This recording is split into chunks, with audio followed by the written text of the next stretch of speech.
The morning sun filtered through the kitchen windows of the Wilson home as Esther Johnson wiped down the granite countertops. Her hands moved with practiced efficiency, the same way they had for the past 5 years in this house. At 58, Esther carried herself with quiet dignity.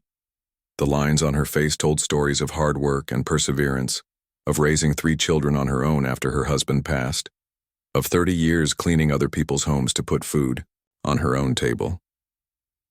The Wilson family lived in Oak Ridge Estates, where perfectly manicured lawns stretched before homes that seemed too big for the families inside them. Richard Wilson was the CEO of a tech company that had gone public 3 years ago. His wife Patricia organized charity galas and sat on the boards of several local organizations. Their children, 16-year-old Thomas and 14-year-old Lily, attended private school and spent summers at elite camps learning skills that would look good on college applications. Esther hummed softly as she worked, a gospel tune her grandmother had taught her. The house felt different that morning, quieter. The family had left earlier than usual, with barely a word to her when she arrived. Only a hastily written note from Patricia with the day's tasks. Around noon, as Esther was folding laundry in the master bedroom, she heard the front door open and close. Footsteps echoed through the marble foyer. "Esther?" Patricia's voice called, out. "Where are you?" "Up here, Mrs. Wilson," Esther replied, smoothing the last of Richard's dress shirts. Patricia appeared in the doorway. Her blonde hair was pulled back in a tight bun, her thin lips pressed into a line. Something was wrong. Esther could tell from the way Patricia's eyes wouldn't quite meet hers, how her manicured fingers clutched her designer purse. "I need to speak with you," Patricia said, her voice cool and detached. "Come downstairs to the living room, please." Esther followed, a knot forming in her stomach. 29 years of domestic work had taught her to read the moods of her employers. This wasn't good. In the living room, Richard Wilson sat stiffly on the edge of an armchair. He nodded at Esther but didn't smile. Patricia stood next to the fireplace, putting physical distance between herself and Esther. "Please sit down." Patricia gestured to the couch. Esther sat, folding her hands in her lap. "Is everything all right?" Patricia looked at her husband, then back at Esther. "No, everything is not all right. My mother's pearl earrings are missing from my jewelry box." The words hung in the air. Esther felt her heart drop. "I'm sorry to hear that, Mrs. Wilson. When did you last see them?" "Last week," Patricia answered sharply. "And now they're gone, along with a gold bracelet Richard gave me for our anniversary." Esther's mind raced. "Have you looked everywhere? Sometimes things get misplaced." "They weren't misplaced," Patricia cut her off. "They were in my jewelry box, which is always locked. I checked everything this morning after noticing they were gone." Richard cleared his throat. "Esther, you're the only person besides Patricia who has access to our bedroom on a regular basis." The implication was clear. Esther felt heat rising. To her face, a mixture of embarrassment and indignation. "Mr. Wilson, Mrs. Wilson, I would never take anything from this house. Not in 5 years, not ever." Patricia's expression hardened. "We've called the police to file a report. The items are worth over $8,000 combined." "The police?" Esther stood up, her legs unsteady. "I didn't take anything. You can search my bags, my car." "That won't be necessary," Richard interrupted. "The police will handle the investigation, but given the circumstances, we think it's best to terminate your employment effective immediately." Esther felt as though she'd been slapped. "After 5 years? You think I stole from you?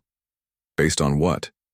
"Based on the fact that the items are missing, and you're the only other person with access," Patricia stated coldly. "We trusted you, Esther. This is disappointing, to say the least." "I didn't do it," Esther said, her voice barely above a whisper. Richard stood up, pulling an envelope from his pocket. "Here's your final payment, including 2 weeks' severance. We won't be pressing charges if the items mysteriously reappear, but we can't continue this working relationship." Esther stared at the envelope but didn't take it. "I've worked in homes like yours for almost 30 years. Never once has anyone accused me of stealing. I raised my children, to be honest, and I live by those same values. Please, Patricia said with an impatient sigh. Just take the money and go. Let's not make this any more difficult than it needs to be. You're making a mistake, Esther said, finally taking the envelope. I hope you find who really took your jewelry. As she gathered her few belongings from the kitchen, Esther could hear Patricia on the phone in the next room. Yes, Margaret, we let her go. Of course I'm upset. Those earrings were my mother's. Well, your niece has excellent references and we could use someone younger anyway, someone who can handle more hours. The conversation faded as Esther walked out the front door of the Wilson home for what she believed would be the last time. By evening, Esther sat at her small kitchen table in her apartment across town, staring at a cup of tea that had long gone cold. Her daughter Aisha had called twice, but Esther couldn't bring herself to answer. How could she tell her daughter, who had just started college and looked up to her, that she'd been fired for stealing? The shame was too much. Her phone buzzed again. This time it was a text from her friend Dorothy, who worked for a family 3 houses down from the Wilsons. Are you okay? Heard what happened, call me. News traveled fast in their circles. By tomorrow, every domestic worker in the area would know. No one would hire her. 30 years of building a reputation, gone in an instant. Across town in Oak Ridge Estates, Thomas Wilson sat in his bedroom staring at his computer screen with wide eyes. 3 weeks ago, after hearing about break-ins in the neighborhood, he had installed a small security camera in his parents' bedroom, hiding it among his mother's collection of porcelain figurines on a high shelf. He'd meant to tell them about it, but forgot after getting caught up in finals and baseball practice. Now, reviewing the footage from the past week out of curiosity about the missing jewelry, what he saw made his stomach turn. His mother, Patricia, standing at her jewelry box last Saturday morning, removing the pearl earrings and gold bracelet, placing them in a small velvet pouch, walking to her closet and opening her personal safe hidden behind shoeboxes, locking the items inside. What the? Thomas whispered to himself, rewinding the footage and watching it again. The next clip showed his mother on the phone, pacing the room. Margaret, I think I have a solution. Yes, the position for your niece. No, I can't just fire Esther without cause. Richard would never. Well, what if something went missing? Something valuable? Thomas sat back in his chair, the blood draining from his face. His mother had set Esther up. The woman who had cared for their home for 5 years, who had nursed Thomas through the flu last winter when his parents were away on business, who taught him how to make his grandmother's cornbread recipe, fired, and accused of theft for a lie. He closed his laptop slowly, unsure of what to do next. His parents had taught him about honesty and integrity his entire life. What would they say if they knew he had a recording of the truth? Would they be angry he had invaded their privacy? Or would they be more concerned about covering up what his mother had done? Tomorrow, Thomas decided. Tomorrow he would figure out how to make this right. For now, he saved the video files to a secure folder and tried to ignore the sick feeling in his stomach as he heard his parents' voices downstairs, carrying on as though they hadn't just destroyed someone's livelihood and reputation. What he didn't know was that his decision would set in motion events that would change his family forever.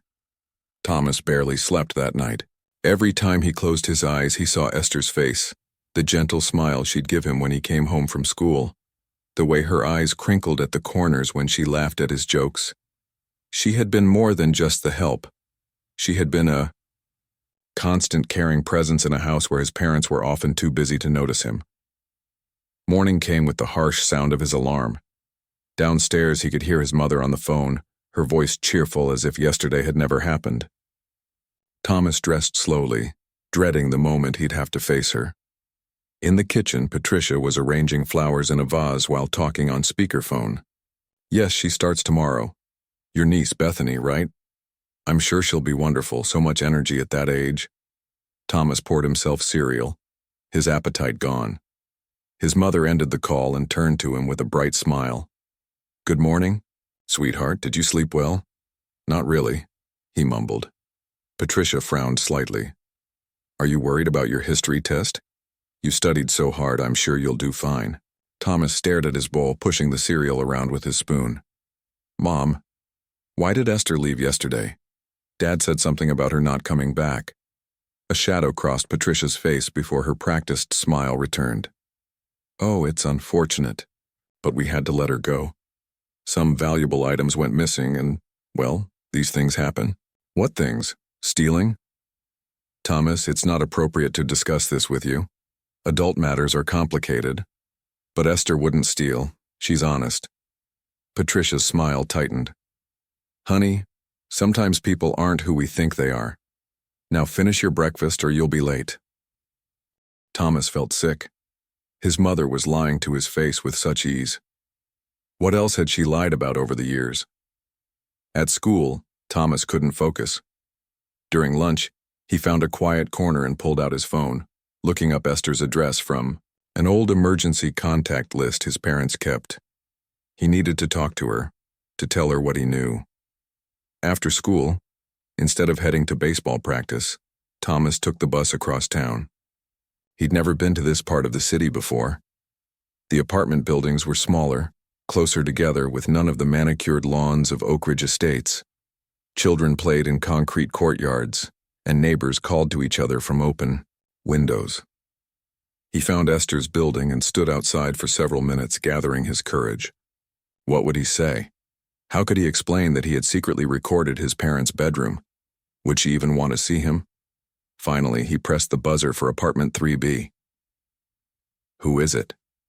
Esther's voice crackled through the intercom, sounding tired. It's Thomas Wilson. A long pause followed. Then the door buzzed open. Esther was waiting at her apartment door, surprise and wariness on her face. She wore simple clothes, jeans and a faded blue sweater, so different from the uniform she wore at their house. Thomas, what are you doing here? Does your mother know where you are? No, he admitted. I needed to talk to you. Can I come in?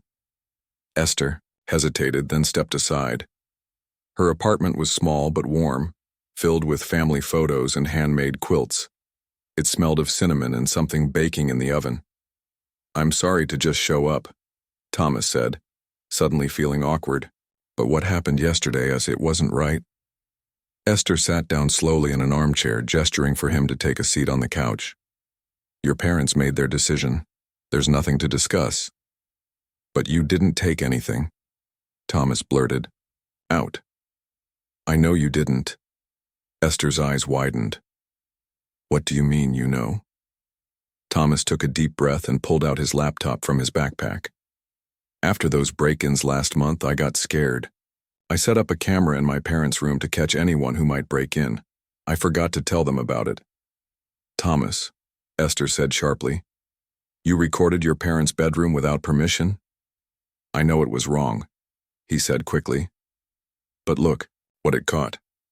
He opened his laptop and played the video. Esther watched in silence as Patricia took the jewelry, hid it in her safe, and then made the call to Margaret about setting Esther up. When the video ended, the room was quiet except for the ticking of a wall clock. Esther's hands were trembling, slightly.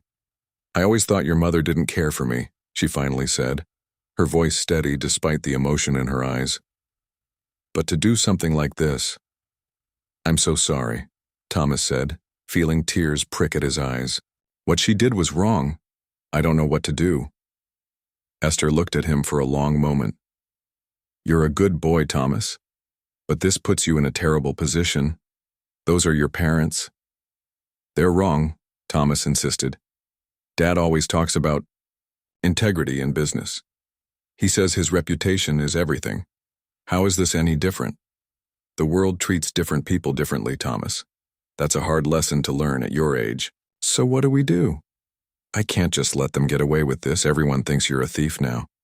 Dorothy told me the neighbors are all talking about it. Esther sighed deeply. I've applied for 3 jobs since yesterday. All 3 said the position was suddenly filled. 30 years of work, and now I can't even get an interview because of rumors.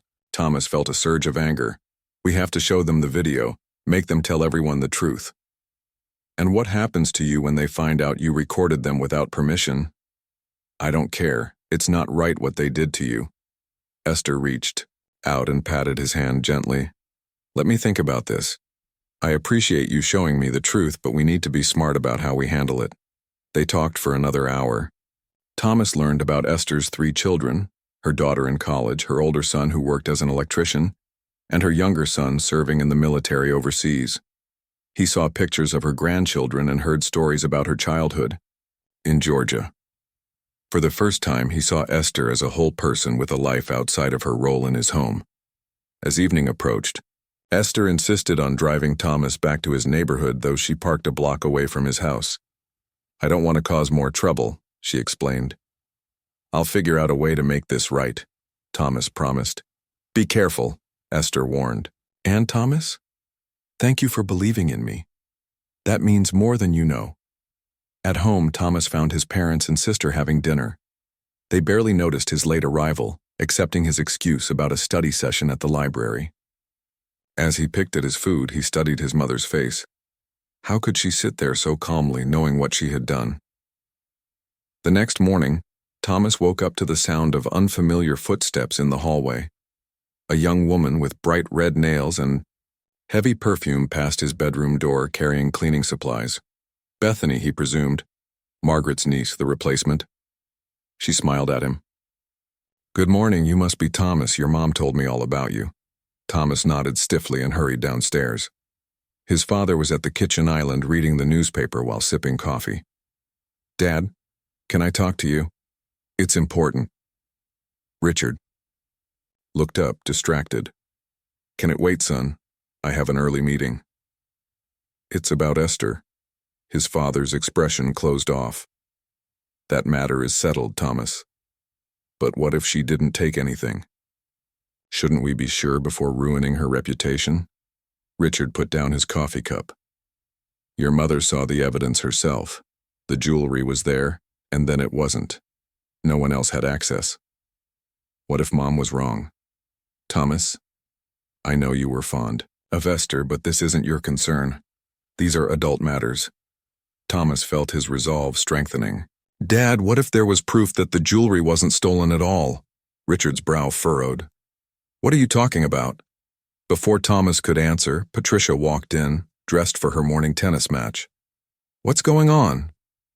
Thomas seems to think there's some mystery about the missing jewelry, Richard said, his tone making it clear he found the conversation tiresome.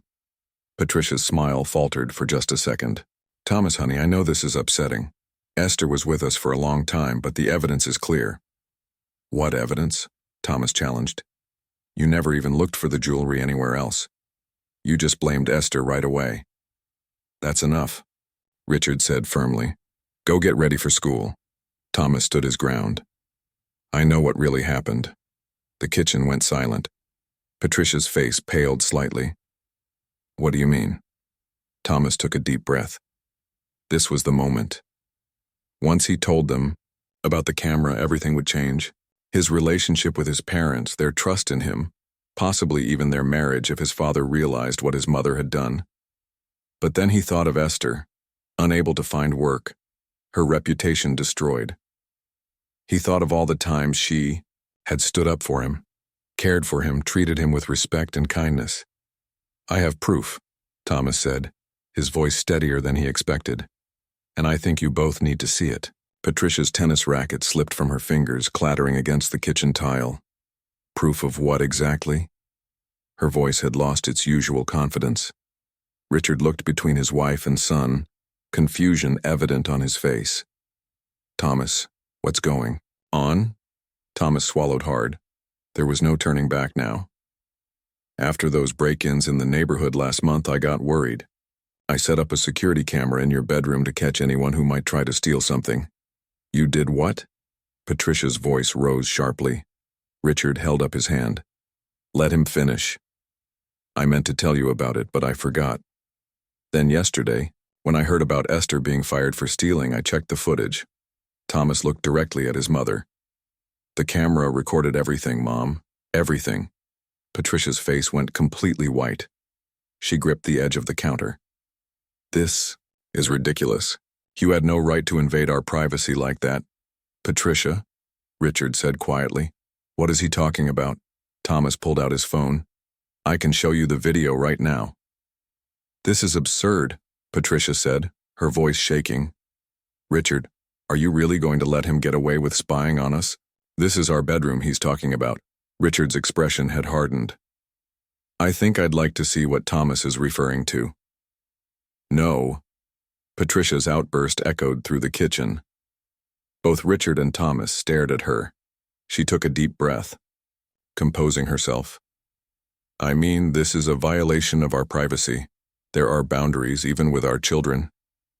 Richard studied his wife's face. 20 years of marriage had taught him to recognize when something wasn't right. Patricia, why don't you want us to see this video? Before she could answer, Lily wandered into the kitchen, still in her pajamas. What's everyone yelling about? I can hear you from upstairs. Nothing, sweetheart, Patricia said quickly. Just a family discussion. About Esther? Lily asked. Bethany told me she got fired for stealing Mom's jewelry. Thomas couldn't hold back anymore. She didn't steal anything. Mom took the jewelry herself and hid it in her safe. She set Esther up, so she could hire Margaret's niece instead. The kitchen fell silent. Lily's mouth dropped open. Bethany, who had appeared in the doorway with a duster in hand, froze. Richard's voice was dangerously quiet. Everyone out except Thomas and Patricia. Lily, go get dressed. Bethany, take a break. Please. Once they were alone, Richard turned to his son. Show me the video. Despite Patricia's protests, Thomas pulled up the footage on his phone and handed it to his father. Richard watched in silence, his expression growing darker with each passing moment. When the video ended, he set the phone down carefully, as if it might break. Patricia, he said, not looking at her.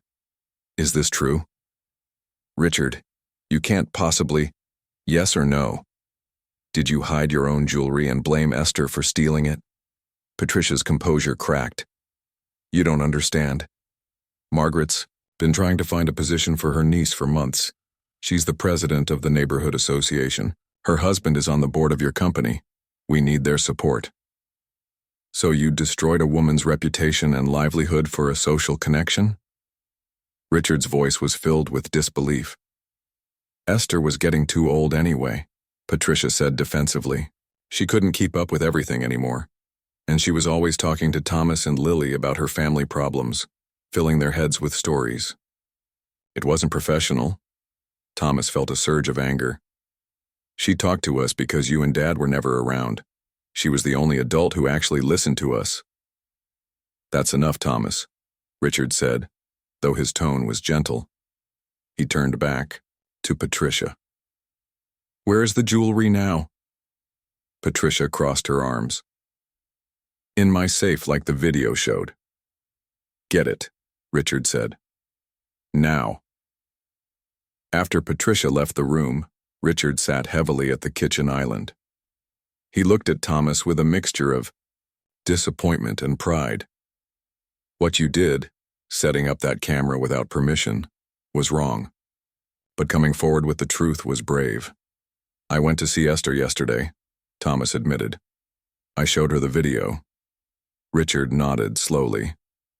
I'm not surprised. How is she? Bad. She can't get work. Everyone thinks she's a thief. Richard ran, a hand through his hair. This is a mess, a complete mess. Patricia returned, holding a small velvet pouch. She placed it on the counter without meeting anyone's eyes.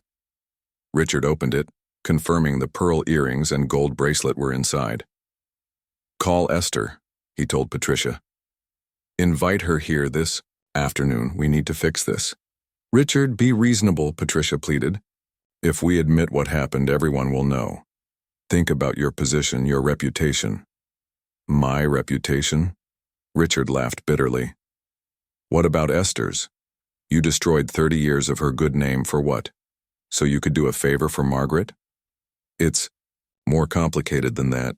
No, it's really not, Richard said firmly. Call her, and then call Margaret and tell her we won't be needing Bethany's services after all. Patricia's eyes widened. You can't be serious. What will I tell Margaret? The truth would be refreshing, Richard said coldly. but I'll leave that up to you. Make the calls, Patricia. After his mother left the room, Thomas looked at his father. Will Esther come back to work for us? Richard sighed. I don't know, son. Would you, in her position? The rest of the morning passed in tense silence. Bethany was sent home with a week's pay. Patricia made her calls, though Thomas couldn't hear what was said. Lily kept asking questions that no one fully answered. By afternoon, the doorbell rang. Thomas rushed to answer it, finding Esther standing on the porch. She wore a simple blue dress and carried herself with dignity despite the circumstances. Hello, Thomas, she said quietly. You came, he said, relief evident in his voice. I almost didn't, she admitted. But I believe in giving people a chance to make things right. Richard appeared behind Thomas. Esther, thank you for coming. Please come in. In the living room, the same room where she had been fired just 2 days earlier, Esther sat on the edge of the couch. Patricia entered last, her usual confidence replaced by uncharacteristic nervousness. Esther, Richard began, I owe you an apology, a profound one. I've seen evidence that proves you were wrongly accused. Thomas showed me the video, Esther said. He came to my apartment yesterday. Richard nodded. I'm sorry he had to be the one to uncover the truth. He looked pointedly at Patricia. My wife has something to say to you. Patricia cleared her throat. I made a mistake. The jewelry wasn't stolen. I put it in my safe and forgot. Thomas made a sound of disbelief. Richard shot him a warning look before turning back to Esther. That's not the whole truth, and we all know it, Richard said. Patricia deliberately hid the jewelry and accused you of stealing it so she could hire someone else. It was calculated. It was cruel, and it was wrong. Patricia's face flushed with anger and embarrassment. Richard, please. No, he cut her off. No more lies. Esther deserves the truth. He turned to Esther. I'm deeply sorry for what happened. I want to make this right. Esther looked at each of them in turn. Do you understand what you did? Not just firing me, but accusing me of theft? Do you know what that does to someone like me in this community? We'll tell everyone the truth, Richard promised. I'll personally call everyone who might have heard the rumors. And I've lost 2 days of wages, Esther added. 2 days of trying to find work and being turned away because people think I'm a thief. We'll compensate you, of course, Richard said quickly. Whatever you think is fair. Esther looked at Patricia, who still hadn't properly apologized. Mrs. Wilson, may I ask why? Was my work not satisfactory? Did I do something to offend you? Patricia shifted uncomfortably. Your work was fine. It wasn't personal. It was very personal to me, Esther said quietly. My reputation is everything I have. An uncomfortable silence filled the room. Finally, Thomas spoke up. Will you come back, Esther? Please? Esther's expression softened as she looked at him. Oh, Thomas, I don't think that would be best for anyone. But it's not fair, Thomas protested. You shouldn't have to lose your job because of what Mom did. Life isn't always fair, Esther said gently, but we can still try to do what's right. Richard leaned forward. Esther, the job is yours if you want it. No hard feelings, fresh start. Or if you prefer, I can help you find a position elsewhere with my highest recommendation.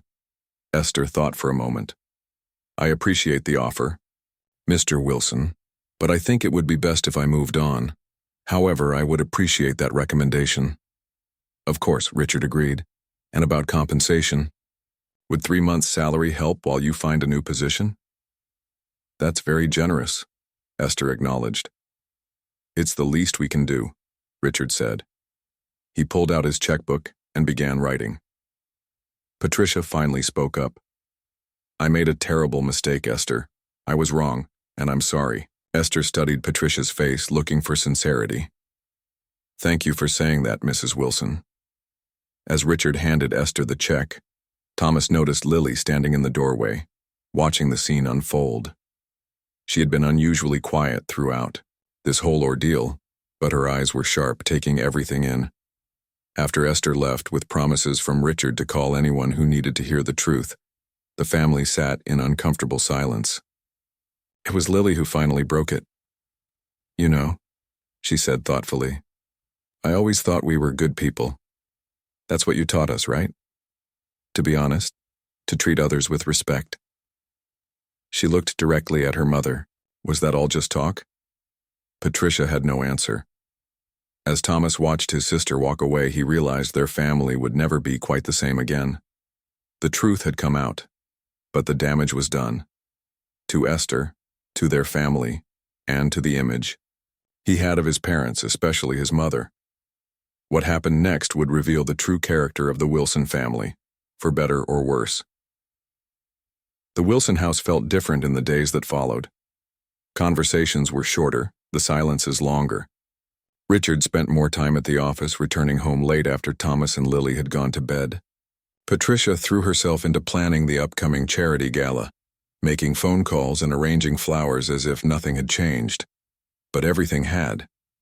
Thomas would find his sister sitting alone in the kitchen where Esther used to work, staring at the spotless countertops with a frown on her face. Do you miss her too? He asked one afternoon, sliding onto a stool beside Lily. She nodded. Mom tried to teach me how to make Esther's lemon cookies yesterday. They tasted wrong. Everything feels wrong, Thomas agreed. A week after Esther's visit, the family sat down to dinner together for the first time in days. Richard had insisted everyone be present, no excuses. I spoke with the Reynolds family today, he announced, as they ate. They're looking for someone to help manage their household. I recommended Esther and they're interviewing her tomorrow. Patricia set down her fork. The Reynolds? They're new money, Richard. They barely know anyone in this community. They're good people, Richard replied evenly. And they'll treat Esther with respect. Of course they will, Patricia said quickly. I just meant, I know what you meant. Richard's tone ended that line of conversation. Thomas looked between his parents. Something fundamental had shifted in their relationship. His father, usually so quick to defer to his mother on household matters, was now challenging her openly. Dad, Thomas said hesitantly, did you tell the Reynolds what happened about the jewelry? Richard nodded. I told them there was a misunderstanding on our part and that Esther is absolutely trustworthy. I didn't share the details, but I made it clear that the fault was entirely ours. Patricia's face flushed. Was that really necessary? Yes, Richard said firmly. It was. Later that night, Thomas overheard his parents arguing behind their bedroom door. You've completely undermined me in this community, Patricia hissed. Margaret isn't speaking to me. Bethany told everyone she was fired without cause. Do you have any idea how this looks? I don't care how it looks, Richard replied. I care about doing what's right. Since when? You've never had a problem with social maneuvering before. Half your business deals happen on golf courses, not in boardrooms. This is different and you know it. Is it? Or are you just trying to punish me? Their voices grew quieter and Thomas backed away from the door. He didn't want to hear more, didn't want to witness the fractures growing deeper in his family. The next morning, Thomas found his father in the kitchen making coffee, looking tired. Is everything okay, Dad? Richard attempted a smile. Just adult stuff, son. Nothing for you to worry about. Is it because of what I did? With the camera? Richard sighed and sat down at the island, gesturing for Thomas to join him. What you did violated our privacy and that was wrong, but what happened afterward, that's on us, not you. Is Mom still mad? Your mother is... Richard paused, choosing his words carefully. She's struggling to understand that actions have consequences. Sometimes we get so caught up in how things look that we forget what really matters. Like being honest? Exactly like that. Richard squeezed Thomas's shoulder. I'm proud of you for standing up for what's right, even when it was difficult. That takes real courage. Before Thomas could respond, Patricia walked in, dressed for her morning workout class. The conversation ended abruptly. That afternoon, Thomas decided to visit Esther again. This time, he told his parents where he was going. Richard nodded approval. While Patricia pressed her lips together but said nothing, Esther welcomed him with a warm smile. Her apartment felt more settled now, less like a place of crisis and more like a home. "I have good news," she told him as they sat in her small living room. "I had an interview with the Reynolds family this morning. They've offered me a position starting next week." "That's great," Thomas said. "Dad mentioned he talked to them." "Your father has been very helpful," Esther acknowledged. "He's called several families on my behalf." Thomas fidgeted with the strap of his backpack. "I'm sorry about everything that happened, about Mom." Esther's expression softened. "You don't need to apologize for your mother's actions, Thomas. But our family was supposed to be better than this. Dad always talks about integrity and doing the right thing. Mom serves on all these charity boards. But then, people are complicated," Esther said gently. "They can believe in good things and still make bad choices." "How are you not angrier about this?" Thomas asked. "If someone did that to me, I'd be furious." Esther was quiet for a moment. "Oh, I was angry. Still am some days. But anger can eat you up inside if you let it. And I have too many good things in my life to let that happen." As if on cue, the front door opened and a young woman walked in carrying grocery bags. She looked like a younger version of Esther, with the same warm eyes but sharper features. "Aisha, this is Thomas Wilson," Esther said. "Thomas, my daughter Aisha." Recognition flashed in Aisha's eyes. She set the bags down slowly. "Wilson, as in the people who fired my mother and accused her of stealing?" "Aisha," Esther warned. "It's okay," Thomas said. "She's right to be upset."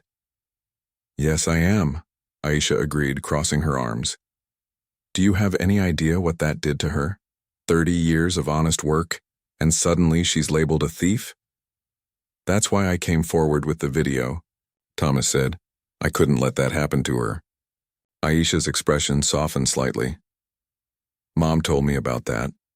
It was brave of you." She turned to Esther. "But I still don't understand why you're being so calm about all this." "Because holding on to bitterness doesn't help anyone," Esther replied. "And Thomas isn't responsible for his mother's actions," Aisha sighed. "I suppose not. But someone should be held accountable." "They are," Thomas said quietly. "Maybe not publicly, but things at home are different now. Dad's really upset with Mom. They barely talk anymore." An uncomfortable silence fell over the room. Finally, Esther stood up. "Aisha, why don't you put those groceries away? Thomas, would you like something to drink?" After Aisha left for the kitchen, Thomas leaned forward. "Esther, can I ask you something? Why do you think my mom did it? Was it really just to help Margaret's niece?" Esther considered the question.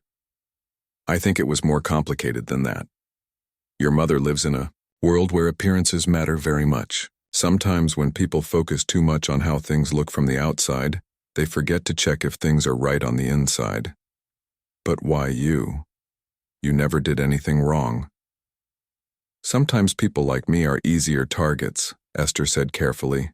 "Not everyone sees domestic workers as equals. To some, we're just help, not people with families and lives and reputations of our own." Thomas absorbed this, feeling a heaviness in his chest. "That's not fair." "No," Esther agreed. "It's not." When Thomas returned home that evening, he found his mother waiting for him in the living room. "How is Esther?" Patricia asked stiffly. "She's good," Thomas replied, surprised by the question. "She got the job with the Reynolds family." Patricia nodded. That's good. She seemed to be struggling with something."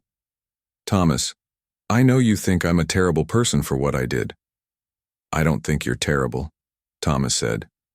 "I just don't understand why you did it." Patricia smoothed her skirt, a nervous habit. "I've been asking myself the same question. The truth is, I got caught up in something petty and mean, and I didn't stop to think about the consequences. Not for Esther, not for our family.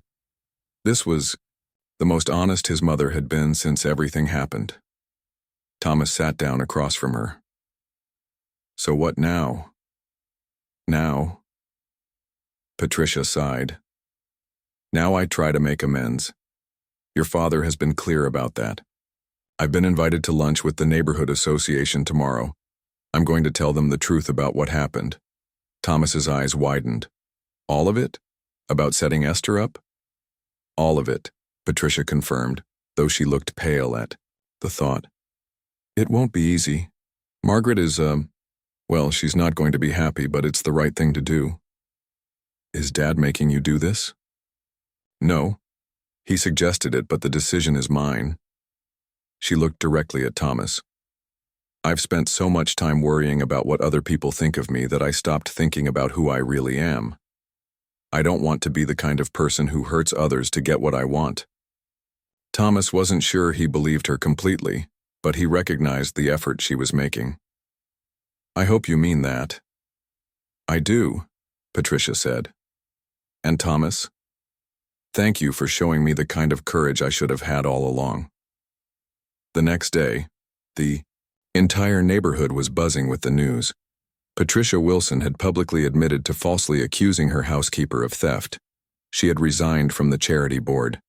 Margaret was reportedly furious, her carefully cultivated social circle thrown into chaos. At dinner that night, Patricia looked exhausted, but somehow lighter. Well, I don't think I'll be getting invited to any garden parties anytime soon. Richard reached across the table and took her hand. It was the first gesture of affection Thomas had seen between his parents in days. You did the right thing. I'm proud of you. Does this mean things can go back to normal now? Lily asked hopefully. Patricia smiled sadly. Not exactly normal, sweetheart. But maybe something better. As Thomas watched his family begin the slow process of healing, he thought about Esther's words about people being complicated, capable of both good and bad choices. He wondered if perhaps the hidden camera had revealed more than just his mother's deception. Perhaps it had shown them all something about themselves they needed to see. The following Saturday, the doorbell rang. Thomas opened it to find Esther standing on the porch holding a covered dish. Esther, what are you doing here? I heard what your mother did, she said. Telling everyone the truth couldn't have been easy for her. You came to see Mom? Esther nodded. I thought perhaps we could all use a fresh start. And I brought my lemon cookies. Lily's been trying to make them, but your mother said they haven't turned out right. Thomas felt a smile spread across his face. No, they really haven't. He led Esther into the kitchen where his family gathered in surprise at her arrival. The conversation was awkward at first, but as they shared cookies and stories, something new began to take shape. Not friendship exactly, but understanding. A recognition that healing was possible, even after betrayal. Sometimes, Thomas realized, the truth could break things apart. But sometimes it could also be the first step toward putting them back together again, stronger and more honest than before. 6 months had passed since the day Esther was wrongfully fired. The leaves had changed, fallen, and given way to winters. Chill before spring brought new life to Oak Ridge Estates. Thomas stood at his bedroom window, watching the gardeners plant fresh flowers along the driveway. So much had changed, yet so much remained the same. Esther had been working for the Reynolds family since that tumultuous week. By all accounts, she was happy there. The Reynolds treated her with respect, paid her more than the Wilsons had, and even provided health insurance, something Patricia had always claimed was unnecessary for household staff. The Wilson family had weathered its own storm. Richard and Patricia had attended marriage counseling, their relationship strained but slowly mending. Patricia had lost her position as chair of the neighborhood charity board, but in recent months had begun volunteering at a community center across town. Real work with real people in need, not just writing checks and organizing galas. Thomas grabbed his backpack and headed downstairs. It was Saturday and he had somewhere important to be. In the kitchen, Patricia was making breakfast, something she rarely did before everything happened. She looked up as Thomas entered. You're heading out already? I thought we could have breakfast together. Sorry, Mom. I promised Esther I'd help with the community garden today. Patricia nodded, a flash of something, regret perhaps, crossing her face. Of course. Tell her hello from me. This new normal still felt strange sometimes. Patricia making her own breakfast, Thomas regularly visiting Esther, the unspoken acknowledgement that their family had been forever changed by one act of deception and the courage to expose it. Will you be home for dinner? Patricia asked. Dad wants to talk to us about something. Yeah, I'll be back, Thomas promised. What's going on? I'm not sure. Something about his company, I think. Thomas caught the bus across town, his mind drifting to how much his perspective had changed in half a year. He no longer saw the city as divided into our neighborhood and those neighborhoods. He noticed things he'd never paid attention to before. Which stores had security guards following black customers, how people clutched their bags tighter when certain people walked by, the way some of his classmates made jokes that weren't really jokes. The community garden was a bright spot of green nestled between apartment buildings. Esther had started volunteering there shortly after beginning her new job and had gradually pulled Thomas into her orbit.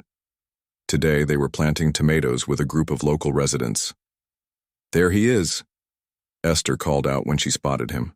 She wore jeans and a t-shirt with "Community Grows Here" printed across the front, so different from the uniform she'd worn at the Wilson house. Sorry I'm late, Thomas said, joining her by a freshly tilled plot of earth. You're right on time. Here, these seedlings need to go in. She handed him a tray of small plants and demonstrated the proper depth for planting. They worked side by side for a while, comfortable in each other's presence. Thomas had grown taller in the past months, his voice occasionally cracking in mid-sentence. Esther teased him about it gently, the way an aunt might. How are things at home? She asked as they moved on to the next row. Better, Thomas said. Mom's different now, not completely, but she thinks more before she speaks, considers how her actions affect others. That's good to hear. Dad says her social circle has shrunk by half, but the half that remained are the people worth knowing anyway. Esther chuckled. Your father always did have a way with words. How about you? How are the Reynolds treating you? Very well. Mrs. Reynolds just had her baby last month. I've been helping with the little one. Esther's face softened. Reminds me of when my own were small. A young woman approached them, wiping soil from her hands. Esther, we need your expertise on the herb garden. Everything I plant there dies within a week. Coming, Zoe. Thomas, why? Don't you help Antonio with the watering? As Esther walked away, Thomas noticed how differently she carried herself now, with more confidence, more joy. Working for the Wilsons, she had always been professional but reserved. Here, she was fully herself. By midday, the work was mostly done, and the volunteers gathered for a community lunch. Thomas found himself sitting with Esther's daughter, Aisha, who had initially been cold toward him but had warmed considerably over the months. Mom says your mother actually apologized to her last week, Aisha said, biting into a sandwich. They ran into each other at the grocery store. Thomas nodded. Mom's been wanting to talk to her again for a while. She was nervous about it. I bet, Aisha said with a slight edge to her voice. Then she sighed. But Mom said it seemed genuine. That's something, I guess. It's a start, Thomas agreed. Aisha studied him thoughtfully. You know, when Mom first told me what happened, I couldn't understand why she wasn't more angry. Why she could forgive your mother so easily. And now I see that it wasn't easy at all, but holding on to anger would have only hurt her more. Aisha shrugged. Besides, look at all the good that's come from it. This garden project, the tutoring program she started. She's happier now than she was working for your family. Thomas hadn't thought of it that way before. Out of something ugly had come unexpected beauty. After lunch, Esther pulled Thomas aside. I have a surprise for you. Dorothy's daughter got accepted to that arts program she applied for, the one you helped her practice for. Dorothy had been Esther's friend who worked for the family down the street. After the incident with Patricia, Dorothy had initially distanced herself from Esther, afraid of risking her own position. But over time she had come around, especially after seeing how Thomas stood by Esther's side, That's great, Thomas said. When does she start? Next fall. Her mother's throwing a little celebration tonight. I told her we'd stop by. We? Unless you have other plans? Thomas thought about his mother's mention of an important family dinner.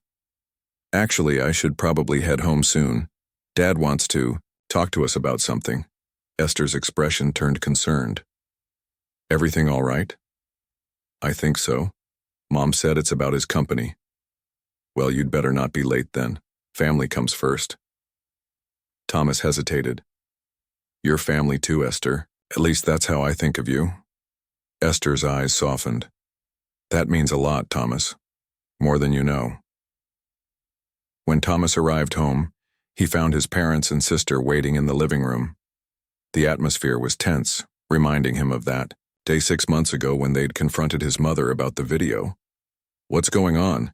He asked, dropping his backpack by the door. Richard gestured for him to sit.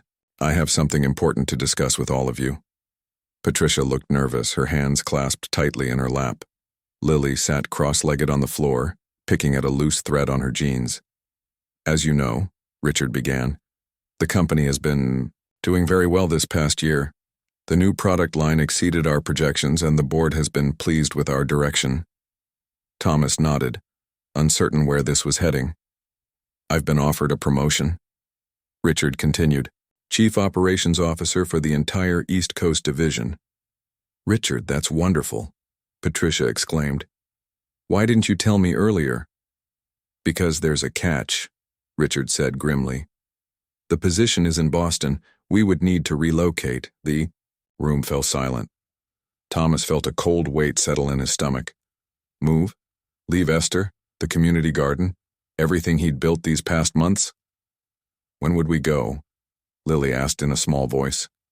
If I accept, they want me to start in July. That gives us about 2 months to prepare. If you accept, Patricia repeated. Richard, this is the opportunity you've been working toward for years. Richard looked at his children. This isn't just my decision. It affects all of us. Thomas, Lily, you'd be starting new schools, making new friends, leaving behind everything familiar. Thomas thought about all that had happened in the past 6 months, how a single act of deception had unraveled their family, only for them to stitch themselves back together, different but stronger. How Esther had forgiven them, how his mother had begun to change. Would moving away erase all that progress? What about Mom's volunteer work? He asked. And my community garden project with Esther? Patricia looked surprised that these were his first concerns. We could find similar opportunities in Boston, Thomas. It's not the same, he insisted. We've built something here, something important. Richard studied his son. Is that how you feel? That what you've built here matters more than starting fresh somewhere else? Thomas thought about it. I think what happened with Esther taught us something. About honesty. About seeing people for who they really are, not what they can do for us. If we move away, I'm afraid we'll forget those lessons. The room was quiet as his words sank in. Finally, Lily spoke up. I don't want to move either. I like who we're becoming here. Richard and Patricia exchanged glances. This is a significant career opportunity, Richard said slowly. But you're right, Thomas. We have built something valuable here, something worth protecting. What are you saying, Dad? Thomas asked. I'm saying I need to think about this more. Carefully. Weigh all the factors, not just the professional ones. Patricia reached for her husband's hand. Whatever you decide, we'll support you. But I think the children make some excellent points. Later that night, Thomas sat on the back porch, watching fireflies blink in the gathering darkness. His father joined him, 2 glasses of lemonade in hand. Penny for your thoughts? Richard asked, handing him a glass. Just thinking about everything that's happened. How different things might have been if I hadn't set up that camera. Richard nodded thoughtfully. Life has a way of presenting us with moments of choice. Small decisions that lead to big changes. Like whether to move to Boston? Exactly. Richard sipped his lemonade. I called my boss after our family discussion. Told him I needed more time to consider the offer. What did he say? He said something interesting, actually, that in his experience, the executives who prioritize their families over their careers often end up being better leaders in the long run, more grounded, more aware of what really matters. Thomas considered this. So you're not taking it? I didn't say that, but I am exploring other options, like whether they'd consider letting me split my time between here and Boston, 3 days there, 4 days here, or if there might be a different role with less relocation pressure. You'd, do that? Give up the promotion? Richard looked at his son. 6 months ago, I might not have. But watching you stand up for what's right, seeing how it changed our family, it's made me reconsider what success really looks like. They sat in comfortable silence watching the fireflies dance. The next morning, Thomas found his mother in the kitchen making pancakes. I'm going to the community center today, she announced. There's a family there, single mother with 3 children, who just lost their housing. I thought maybe we could help them find something temporary while they get back on their feet. Thomas stared at her, remembering how the old Patricia would have simply written a check and felt virtuous without getting involved. That's great, Mom. Need any help? Patricia smiled. Actually, yes. The youngest child is struggling with reading. I thought you might be able to spend some time with her. Sure, Thomas agreed. And maybe after we could stop by and see Esther. Tell her about Dad's job offer and what we decided. I'd like that, Patricia said, and Thomas could tell she meant it. As they worked together making breakfast, Thomas reflected on the hidden camera that had captured more than just his mother's deception. It had captured a family at a crossroads, forced to confront uncomfortable truths about themselves and each other. The journey hadn't been easy, and it wasn't over yet. There would be more difficult conversations, more moments of choice. But something had shifted fundamentally in all of them. They had seen themselves clearly, perhaps for the first time, and chosen to be better. Not perfect, but better. Sometimes, Thomas thought, the most important things a camera records aren't the moments of wrongdoing, but the moments of growth that follow, when people face their mistakes and decide, day after day, to learn from them. Those were the moments that left everyone not silent but changed, and in that change lay the possibility of redemption.